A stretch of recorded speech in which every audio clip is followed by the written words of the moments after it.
What's going on, bottom line viewers? It's Mitch here with Kevole and Dilly Vanilli. We are here to break down one of the biggest Super Bowl contenders in the NFL coming into the season. Yes, it's been a while for you Jaguars fans, but the Jacksonville Jaguars, what is it, Duval? Is that what they say?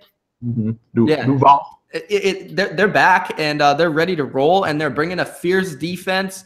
They're bringing a really crappy quarterback and a really talented roster to the table here in Jacksonville. We're going to talk about it right now. And I think that the Jaguars are a really intriguing team to me because, to me, they could win the Super Bowl, or I wouldn't even hate anyone if they said that they're not going to make the playoffs. Honestly. Come on. Honestly. Because the Jaguars are one of those teams to me that they're going to be in a lot of games where it's like down to like a field goal or like down to like the last play or like the last series, because we saw that last year. Like, they lost to like the Jets, and like they almost lost to the Browns, and they play competitive games against teams that aren't very competitive. So for the Jaguars, and then on the opposite side of the spectrum, they play very competitive games with very good teams. So they're a very difficult team from one week to the other. Like, if you're betting point spread, they're not a very good team to bet on or against, because you don't know what Jaguars team you're going to get, and a lot of that has to do with the quarterback, Blake Bortles. So the biggest question is, guys, we know how talented this team is on paper. Do we think that Blake Bortles is going to be good enough to get this team to the promised land? Or do we think that he's not going to be that, and maybe we need to go in a different direction for Jacksonville? Or do we just see them being able to overcome it and him being good enough and making some plays to get them there? Well, first off, let's talk about the real starting quarterback on this roster, Cody Kessler. No, I'm just kidding. Honestly, I really like what the Jaguars team brings to the table. Last season was a lot of fun in terms of watching their games, because I had them at a really bad record, and I got proved wrong pretty hard with the record that I had last year. And I think this team is obviously very capable of doing some big damage, especially against some of the big powerhouses in the AFC. Because we saw what they did last year. They beat the crap out of the Steelers on 2 occasions. They almost beat the New England Patriots in the AFC Championship game, even with Blake Bortles. They were able to do some pretty good things, and it all comes down to both sides of the ball, and that defense absolutely spectacular last year. In terms of offense, obviously Allen Robinson is gone. I know he didn't play last year, but he is officially gone from the team. So you got an okay group of guys. Marquise Lee is going to be the number 1 option. I actually really like him. I want him to produce here in 2018. I think this is going to be a pretty breakout year for him. Keenan Cole is obviously a good secondary receiver. DJ Chark, they drafted in the 2nd round. Sneaky, underrated receiver that's getting a little bit of hype. He should be getting some attention. And D.D. Westbrook, I think he's going to have a big year as well. He was going to have 250 yards in his first game. That wasn't ever going to happen. But I think he'll have some good production this year, and he'll be one of the threats that Blake Bortles will look for. Offensive line, they got Andrew Norwell in free agency. That was a big pickup for them. And they have a good offensive line also with Cam Robinson in his 2nd year.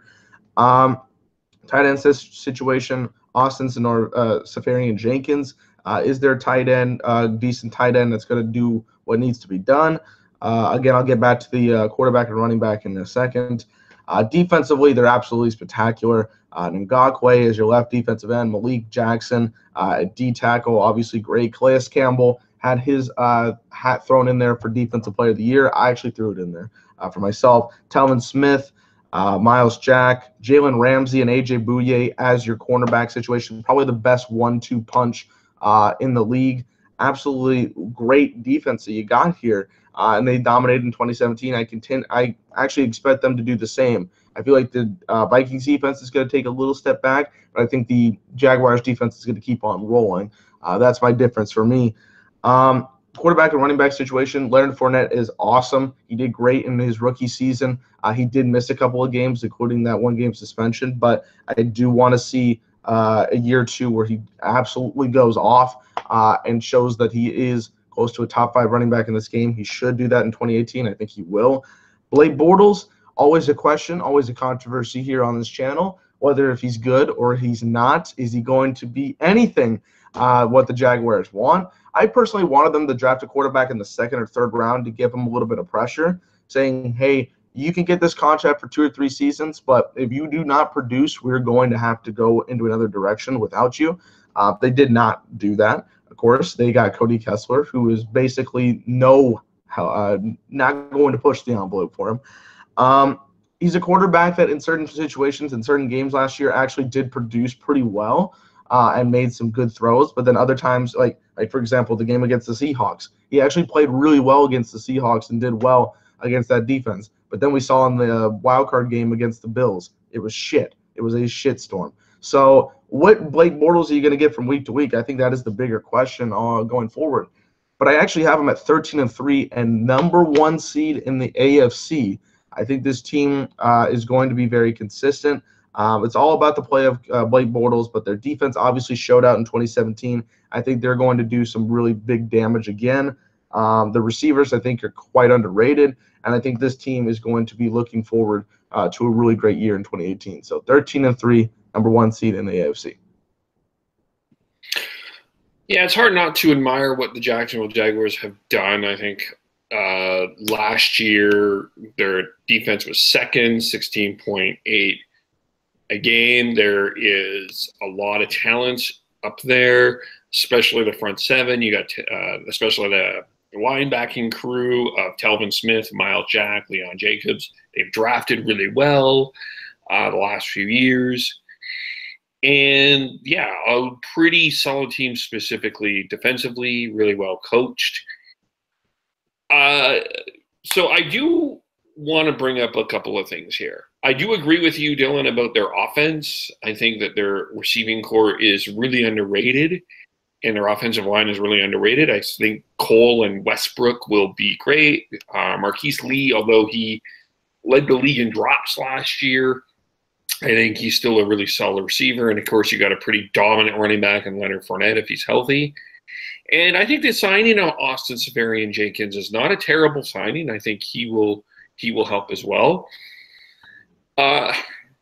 It's funny because I actually think a couple of things. I think that this team – let's talk about Blake Bortles. Let's bring up the controversy that is Blake Bortles.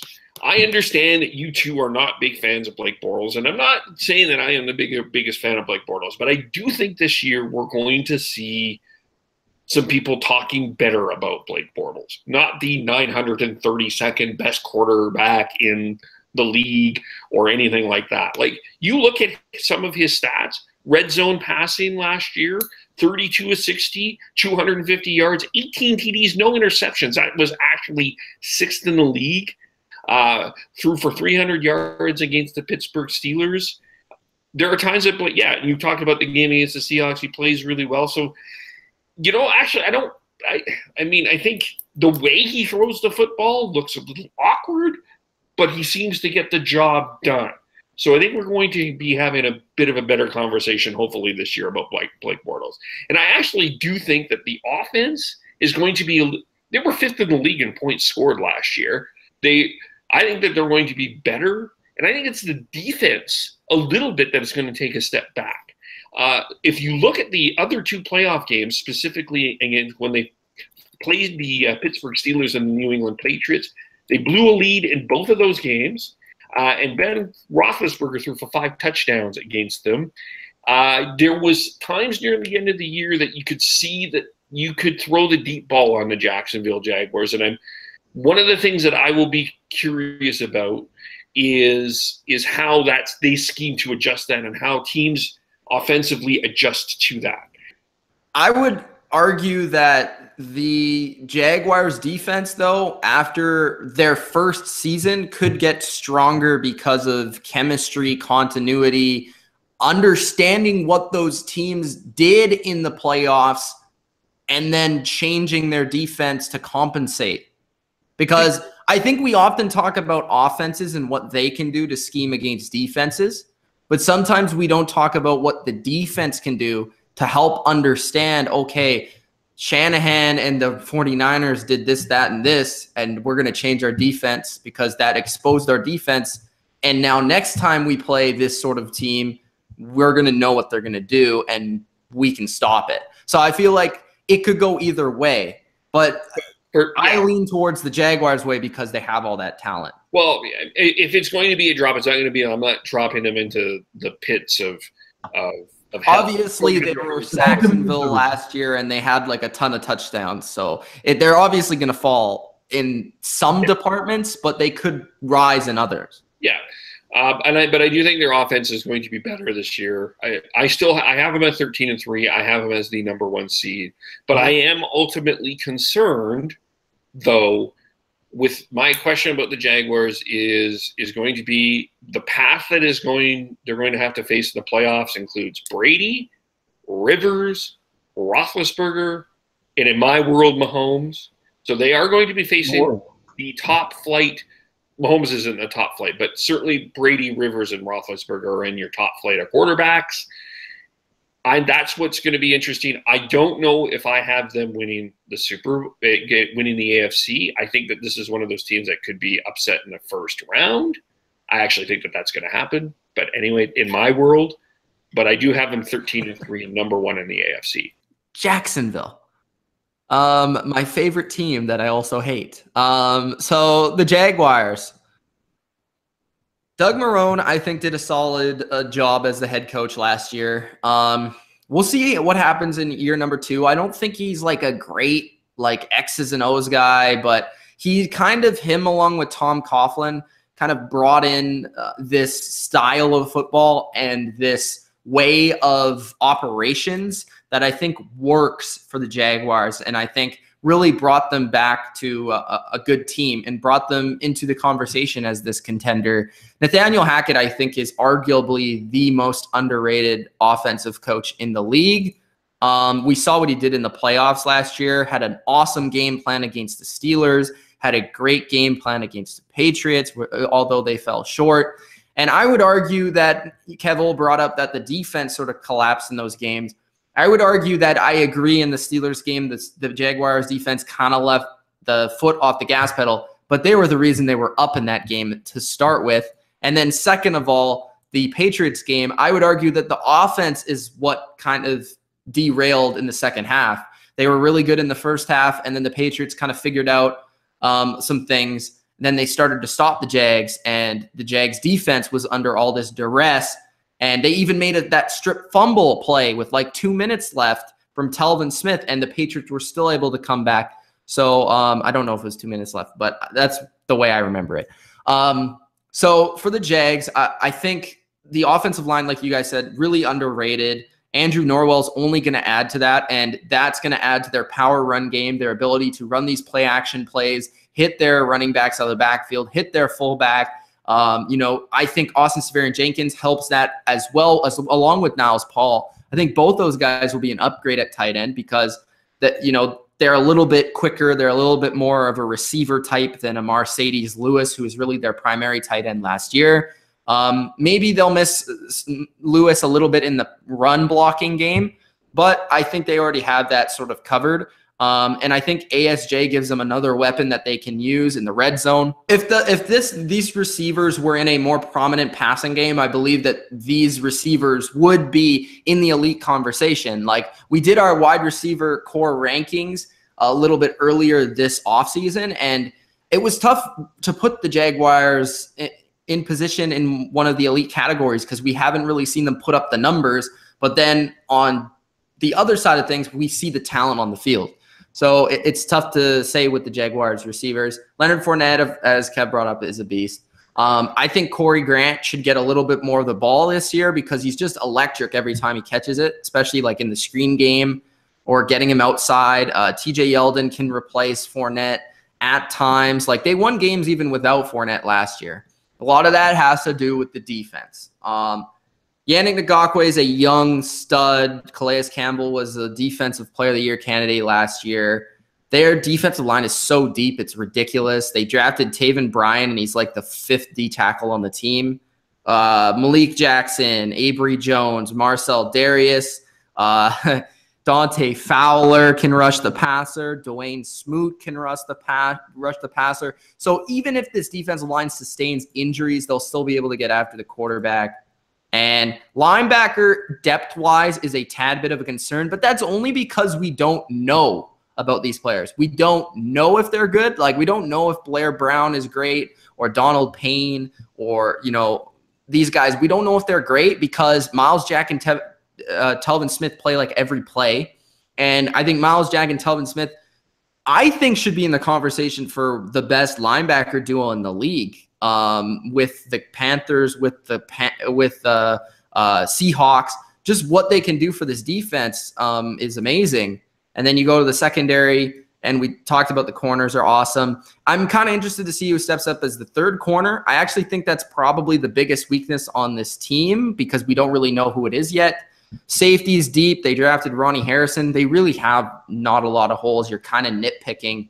But this is, in my opinion, I've said it once, I'll say it again, this is the most talented roster in the NFL. It just comes down to Blake Bortles. If Blake Bortles can do enough and can get it done, and this is why I keep saying that they should have gone in a different direction, because Blake Bortles is kind of hurting them from getting where they want to go. Because if they had a more competent quarterback, they're willing to take a risk on a quarterback, maybe draft one. I feel like this team could have taken that next step as a dominant football team. They're already very good, but I think they're going to lose a couple games we don't expect them to. And I think they're going to, you know, be still a very elite team. I have them second seed in the AFC 12-4. But realistically, if this team had a better quarterback, they're a 14-2 team. Like, so that's just my thing with the Jaguars is they're going to play a lot of competitive games that shouldn't be competitive because at times Bortles won't be able to get it done. But in other games, you'll be like, oh my God, Bortles is hitting, he's on fire. So that's the thing with them, is just, that's my love and hate. I love this team and the talent, but then I don't like the direction they're going with not maximizing the talent, with bringing in a more talented quarterback. Call me a Bortles hater, whatever it may be, but that's just what I see from when I watch him on the field. And that's just the way I'm going to call it. So Jaguars, I have second seed in the AFC, 12-4, first in the AFC South, and a game above of the Houston Texans. So where is Blake Bortles in your world? Like right now, if you were to draft him as a starter? 32nd. I completely disagree. As a starter, 32nd. I completely disagree. I'm sorry. I'm not saying he's great. Who's worse? I would argue Mariota's worse. And if you look at I would argue if Mariota was on this team, they would win the Super Bowl. We're going to talk about Marcus Mariota very soon, I'm sure. But no, I don't think he's. I think we're going to have a better conversation this year about Blake Bortles. I do. I think if you look, and I think a lot of that, and I don't disagree with that point, but I think a lot of that is because of the team. Well, Trent Dilfer won the Super Bowl. Like, I'm not calling him a great quarterback, but I think that this guy has been getting ridiculously bashed. If you look into some of the thicker numbers. I'm just saying, at the end of the day, if the Jaguars don't win the Super Bowl, which is what you think is going to happen, that's going to be because of Blake Bortles, right? Well, it'll probably be a number of things, but I don't think that he's an incompetent – I don't think he's this incompetent quarterback. I think he's better than Eli right now, for sure. Debatable. Well, that's fine. You can debate that. I mean, I think there's – I don't know if Eli he doesn't have this defense or offensive line. You know, he has Odell, but he just got a running back. Eli's fucking trash. Eli's bad. I would probably put him 31st or 30th, but I would have him ahead of Bortles. That's just my opinion, man. That's fine. We'll see. I'm not calling. I would argue though, a 1,000-yard Pro Bowl quarterback, but I do think he's better than we're giving him credit for. And I think he's one of those guys that I think people have enjoyed making fun of. He is a great meme. And I think that sometimes when you look into and he doesn't look. It's funny because he even says he's not good. Well, I know he was a natural talent, and he's a very talented athlete. He can run well. He can play baseball. I just don't think he's a great quarterback. Blake Bortles facts on Twitter though. That's the shit. That's what you want to follow. That's what you need to follow. Yeah. Well, I mean, that's just my opinion. That's fair. You guys can disagree. Whatever. I'm just gonna be here when they lose in the playoffs because of Blake Bortles. And if they win the Super Bowl and Blake Bortles throws 3 touchdowns, then I'll be wrong. Somebody's going to be in the comments. They're going to go all over the Patriots in the playoffs. They probably will. All right. But that's not going to be because of Blake Bortles. All right. Hope you guys enjoyed this video. If you did, hit the like button and subscribe to the channel for more NFL and Jaguars football. We'll see you later. Peace.